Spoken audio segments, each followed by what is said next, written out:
Listening, fill in the blanks. Let's start.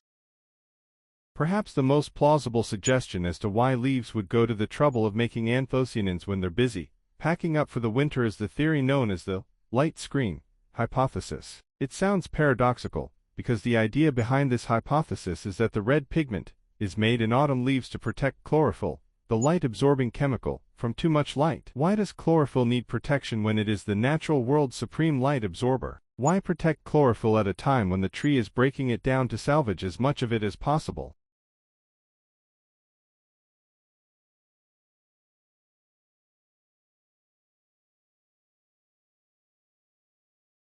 The automotive sector is well used to adapting to automation in manufacturing.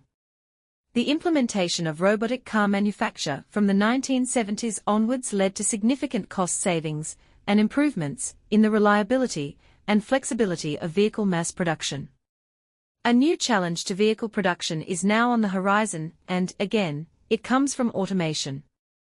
However, this time it is not to do with the manufacturing process, but with the vehicles themselves.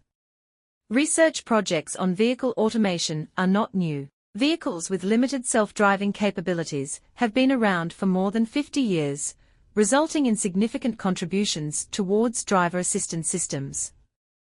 But since Google announced in 2010 that it had been trialing self-driving cars on the streets of California, progress in this field has quickly gathered pace.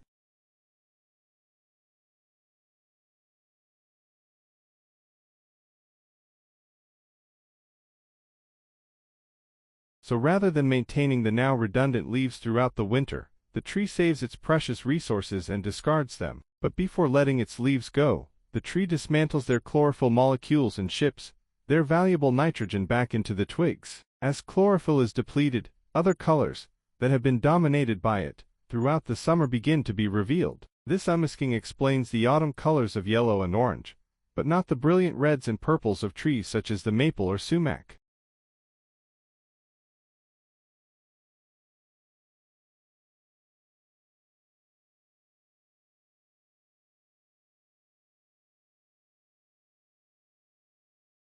One of the best ways to acquire resilience is through experiencing a difficult childhood, the sociologist Stephen Stack reports in the Journal of Social Psychology.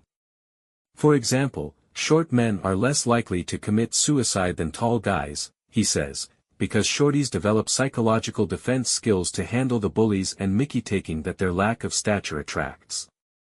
By contrast, those who enjoyed adversity-free youths can get derailed by setbacks later on because they've never been inoculated against aggro.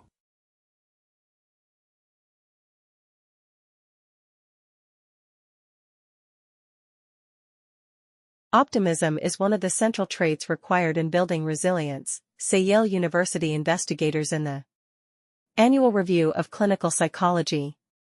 They add that resilient people learn to hold on to their sense of humor, and this can help them to keep a flexible attitude when big changes of plan are warranted. The ability to accept your lot with equanimity also plays an important role, the study adds.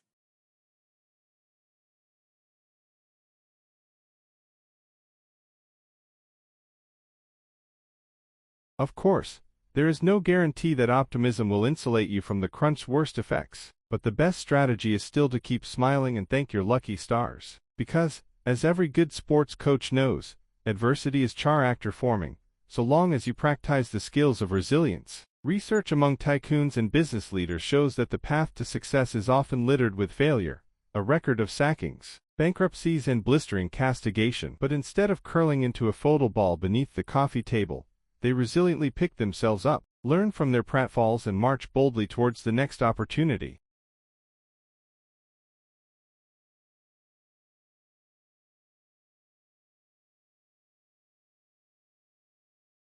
It appears that experiential, situational, and cultural factors are even more powerful in shaping wisdom than previously imagined, says Associate Professor Igor Grossman of the University of Waterloo in Ontario, Canada.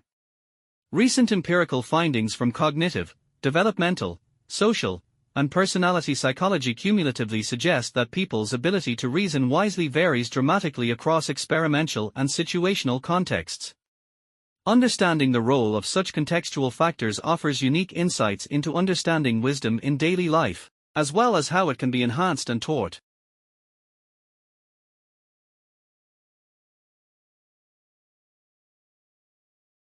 Statistics give little clue as to which system is best. The performance of the most able is heavily affected by factors other than state provision. Most state education in Britain is nominally non-selective, but middle-class parents try to live near the best schools. Ambitious Japanese parents have made private, out-of-school tuition a thriving business. And Scandinavia's egalitarianism might work less well in places with more diverse populations and less competent teachers. For what it's worth, the data suggest that some countries, like Japan and Finland, see table, can eschew selection and still thrive. But that does not mean that any country can ditch selection and do as well.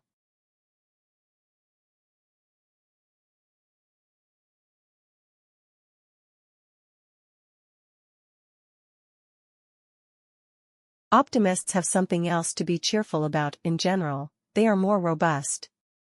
For example, a study of 660 volunteers by the Yale University psychologist Dr. Becca Levy found that thinking positively adds an average of 7 years to your life.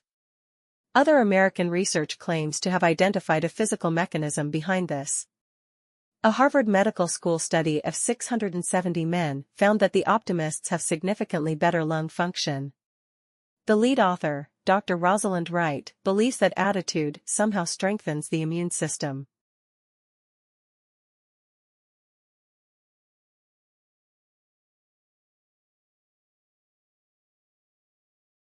Like, share and subscribe this channel.